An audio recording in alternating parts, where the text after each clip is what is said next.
Hi everyone, this is Mrs. Pantuso. I'm an LRC teacher here at BCS, and today I will be reading you Chapter 9 in Restart. Chapter 9 is called Chase Ambrose.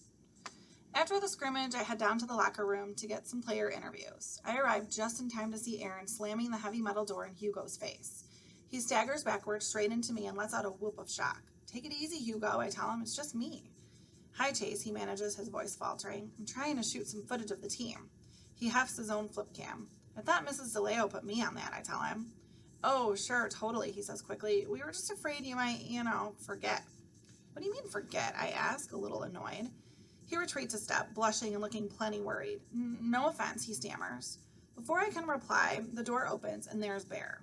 "I told you it was his voice," he shouts. He hauls me inside, shutting Hugo out again. "Hugo's with me," I protest. "Ha, good one," Bear laughs. "Seriously, we're covering the Hurricanes for the video yearbook." So Hugo gets in with me. He's grateful, but it doesn't make him very happy. He acts like he's tiptoeing around a minefield. I get some high fives, but the team's not in the best spirits. After all, they just got steamrolled. And when it sinks in that I'm there as a reporter and not to give them the good news that I've been cleared to play, they can't hide their disappointment. "Well, I can't see anything wrong with you," Joey complains. "You're not even in that sling anymore." I get it. Joey laid an egg at quarterback today. A good running game would take a lot of pressure off him. "It's the concussion," I try to explain. "The doctor wants me to be really careful." Landon Rubio, the kid with the giant neck I saw on the first day, glances dubiously from Hugo to me. "So you have to miss a few games, but what gives with him?" Hugo attempts to point his camera and is beaten back by a hail of dirty sweat socks. I bristle. The video yearbook is doing a segment on every sports team, including golf and badminton, so when you're not in it, don't come crying to us. "Yearbook," Joey echoes. "Bad enough you're off the team, now you're on the yearbook staff?" "Video yearbook," Hugo amends. A snapping towel nearly takes his ear off. "Guys, chill out." Aaron steps between the other players and Hugo and me. "It isn't our boy's fault his doctor's a wuss. Cut him some slack."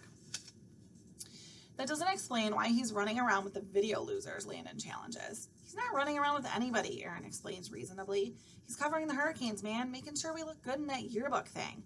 That's how he's helping the team while he's on the sidelines." "Yeah, Rubio," snorts Bear. "If I had a face like yours, I'd appreciate anyone who could make me look good. So shut up." I jump in as peacemaker. "Believe me, guys, I'll be back as soon as I get the word from my doctor." This makes the team happy, I can tell. Hugo shoots me a strange look, but how can I expect him to understand? He doesn't strike me as the kind of guy who plays sports, except maybe in video games. Joey chucks the ball my way. I watch, almost as a spectator, as my hands reach out and snatch it from the air. Reaction time? A-okay. It feels good, like I'm back to an old self amnesia couldn't quite rob me of. We do a few interviews. The guys are chatty with me, hamming it up for the camera like I'm running a selfie service. Hugo gets mostly one-word answers. When I notice, he mumbles that we can fix it in editing.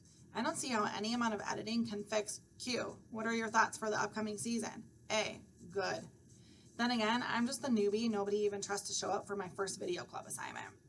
When we're done, Hugo can't get out of there fast enough. This is hostile territory for him. But me, I feel like I'm home. "Well, I'd love to talk your ear off about my road to NFL glory," Aaron drawls, "but Bear and I have to go water some old people." "Wait, I'm going with you," I tell them. They stare at me like I've just announced that I'm flying to Jupiter. "Dude, you don't have to go," Aaron reminds me. "They cut you loose because you got hurt." "It'll be fun." That falls flat, so I try again. "We're teammates, right? You go, I go." Bear's eyes narrow. "Exactly how much do you remember about the Graybeard Motel?" "Nothing," I reply honestly. He grins. "If you want to go there when you don't have to, you didn't just scramble your brains, you knocked him out completely." "Come on, how bad can it be?" I'm semi-joking, but those two are so stone-faced that I start to wonder. Yikes, what is this place? Frankenstein's lab? "Your call," Aaron says. "It'll be good to have you back with us, even if you're nuts." The Portland Street Assisted Living residence is about a 10-minute walk from school. I know I was on community service here before, but the place is brand new to me. It's a boring 3-story building with a wide circular drive and a broad landscaped front dotted with benches and outdoor picnic tables. There are several elderly people outside enjoying the warm weather. A couple of them wave and call out greetings to us. I wave back. Aaron and Bear ignore them. As the main door slides open in front of us, Bear mumbles, "Hold your breath."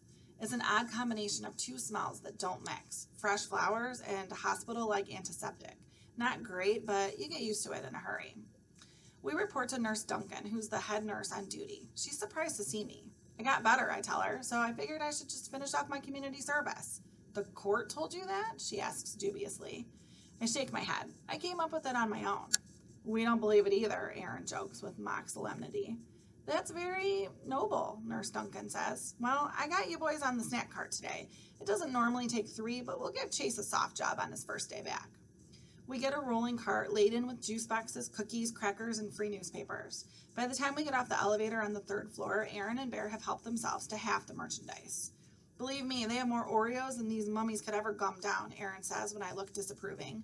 And I assure you, oh perfect one, you've sampled plenty of cookies off this cart. I reach back for a snack-jacking memory, but come up empty. I'll have to take his word for it. Bear tears open a bag and dumps a small pile of ginger snaps into my hand. I take a tiny bite, glaring at my partners in crime who are chowing down in a blizzard of wrappers and crumbs. We played a football game this morning, Bear reminds me. You work up an appetite. Not everybody's too delicate like you. I guess I'm not too delicate to bend over and pick up your garbage, I snap back. I might be getting the hang of being friends with these two. We go door to door, offering the residents snacks and papers. When I was in the hospital, all the staff and volunteers who came into my room were really nice and friendly. Well, Aaron and Bear are the opposite of that. Aaron's the polite one. He flings the door wide and barks, "Snack cart!" This is followed by a "What do you want?" from Bear. They call all the men Dumbledore and all the women Dumbledora and respond to any questions with a combination of shrugs and grunts.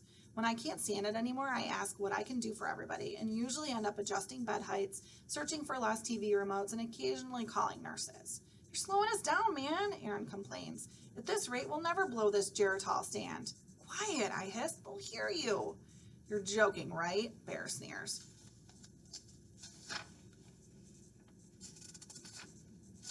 Most of these old fossils can't remember to change the batteries in their hearing aids. The last thing any of them heard was the A-bomb test at Yucca Flat. They're not as deaf as you think, I shoot back. The lady in 212 definitely heard it when you ripped one in her living room. Aaron laughs. Now that's the Chase we know and love. Those jokes are funny when it's the 3 of us, not so much when the old people are around. Most of them are pretty frail. They definitely deserve more respect than they're getting from us. Maybe Aaron and Bear ran out of patience because they've got no choice about community service, and I'm here on purpose. Maybe I was out of patience too, before my amnesia made me forget it. But I find the residents kind of interesting. They remember stuff in real life that you can only read about in history books. There's a lady in 326 whose father was one of the firemen on the scene of the Hindenburg disaster. The guy in 318 was a communications expert at Houston Mission Control when Neil Armstrong first set foot on the moon. In room 209 lives a guy who's totally blind, yet tells the most vivid stories of growing up 2 doors down from baseball Hall of Famer Joe DiMaggio. The rule is that if someone is not in or sleeping, we leave a juice box and a packet of cookies on the table. The man in 121 is snoring enthusiastically in an easy chair when I notice the black and white photo on his nightstand. It's a picture of a young soldier bowing his head to receive a military decoration from an important-looking man with round, steel-rimmed spectacles. Is that President Truman? I whisper. Aaron looks bored. Who cares? Let's get out of here. If this Dumbledore wakes up, he'll talk your ear off. But I'm hooked. The only medal you get straight from the president is the Medal of Honor. This guy's a hero. Big deal, Bear scoffs. Back in the day, there were so many wars that they handed out medals like Hershey's Kisses. I sigh and start to follow them to the door. I wonder what he did. They don't give out the Medal of Honor just for any old thing. Probably slew a triceratops or something, Aaron suggests with a shrug. Come on, we're almost done. It was a pterodactyl, comes a sarcastic voice from behind us. We wheel around. He's sitting up now, an elderly man, a little bent at the shoulders with a shock of white hair. And I slew it with my stone knife. I step forward. Mister, that's you in the picture, right? No, it's Harry Truman. Can't you see I'm busy? It takes me half an hour to get out of bed and twice that to haul myself across the room with this stupid walker. He's obviously not busy. He just wants to be left alone. Maybe he doesn't like us very much. Apparently, not all the residents are hard of hearing. Aaron and Bear are already slouching out of the room. Sorry, I mumble, following them into the hall. You had a lot to learn, Ambrose, Aaron tells me. Get one of those Dumbledores talking about his war days and you'll be here until you're as old as he is. I have to admit, it's probably good advice. All right, I say, let's just finish. We work our way down the hall to the last room on the floor. Almost done, Aaron groans. Just cloud 10 and we can get out of here. Cloud 10, I echo. You're going to love this one, Bear assures me. You know cloud 9? Well, this old bag's at least 1 cloud up from that.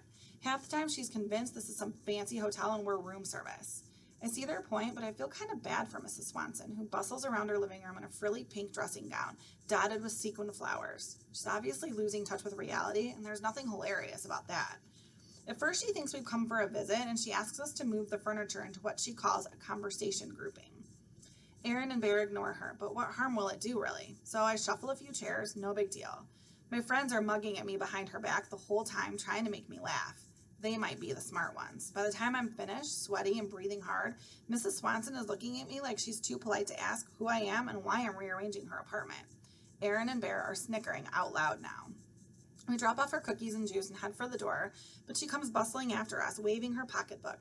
She digs around, comes up with a $20 bill, and offers it to me. "Don't leave without your tip," she says. I take a step back. "Oh no, I couldn't accept." Before I can manage another word, Bear's meaty hand snatches the money away. "Enjoy your stay," he tells Mrs. Swanson with a big phony smile, and he's out the door like a shot, Aaron hot on his heels.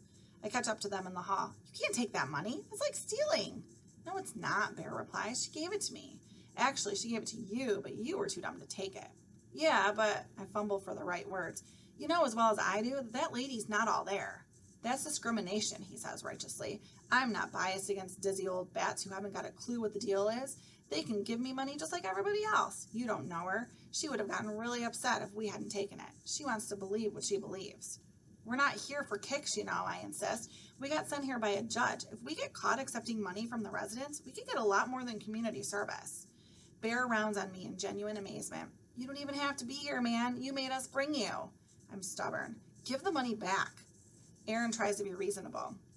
"The museum pieces in this dump, they'd forget their own saggy butts if they weren't attached. By the time the door closed behind us, I guarantee Cloud 10 forgot we were ever there. If we go to her and try to straighten this out, it'll be like showing her how crazy she is. You want to be responsible for that?" I know he's snowing me, but he's also kind of right. I doubt we could explain to Mrs. Swanson that she just tipped the community service guys. But even if we could, she'd be embarrassed and upset and probably more confused than before. "We should give that money to charity," I mumble. "Done," Bear agrees. "It's going to my favorite charity, the Take a Bear to Lunch Fund. Who's up for pizza?" We all laugh, but I'm laughing a lot less than those two. The whole thing leaves a sour taste in my mouth, and pizza is the last thing I'm thinking about. We stop in to see Nurse Duncan so Aaron and Bear can get their timesheets signed. I'm not technically on community service anymore, so there's no timesheet for me. Then we're heading for the pizza place like nothing ever happened. I keep looking at Bear, expecting to see the 20 glowing orange and burning through the pocket of his jeans. I can't explain it, but the more they goof around, tripping and shoving each other, the less appetite I have for lunch. "You okay, Ambrose?" Aaron tosses at me in concern. "You don't look so hot." I'll catch up with you guys later. I pound back in the direction of Portland Street. I hang a left and sprint up to the assisted living residence, then dash in the sliding door and straight to room 100. I pull a fistful of crumpled bills from my pocket and fish out a 20. Aaron's right. I'd never be able to explain to Mrs. Swanson why I'm giving her money for what she could only see as no reason. No, my plan is simpler than that. I'll slip it right under her door. When she notices it, she'll just assume she dropped it. As I squat down and pass the bill through the gap between the door and the carpet, it occurs to me that if anybody sees me, it'll look like I'm the one doing something sleazy, not the one making it right. Luck is with me, though. I'm able to return the 20 unobserved. No, not return, I remind myself. I'm out $20 in this deal. I feel a little resentful when I picture Aaron and Bear feasting on pizza that I'm essentially paying for. But it's a small price tag for being able to sleep at night. As I make my way out again, I pause in front of 121, the Medal of Honor guy's room. I squint at the small plaque on the wall, Mr. Julius Solway. The door is open a crack, and I catch a glimpse of Mr. Solway struggling across the room on his walker. Suddenly, a baleful eye is glaring at me through the opening. "You're back?" Mr. Solway's raspy voice growls from inside. "What do you want now?" My instinct is to flee, but curiosity gets the better of me. "Which war was it?" I asked the old man. "You know, where you won the medal?" "The Trojan War," he barks. "Remember Achilles? I was the one who got him right in the heel." It stings, but I say, "I didn't mean to disturb you," and start away. "Korea," he calls back after my retreating back. 1952. I turn. "It's an honor to meet you, Mr. Solway. You must have done something really heroic." "Everyone did," he replies gruffly. "A lot of brave men are still buried there. They're the heroes. I'm just the one they picked to hang a bauble on." I can't help asking, "What did you do?" "Turn the medal, I mean." I can still only see one eye, but it's impossible to miss the flash of impatience. I stood on my head and spit nickels. Listen, smart guy, when you get to be my age, you don't always remember the details of every single event in your life. But I don't expect a young punk like you to understand that. He closes the door. Old people are supposed to have wisdom, but Mr. Solway is definitely wrong about me. I've already forgotten more than he'll ever know.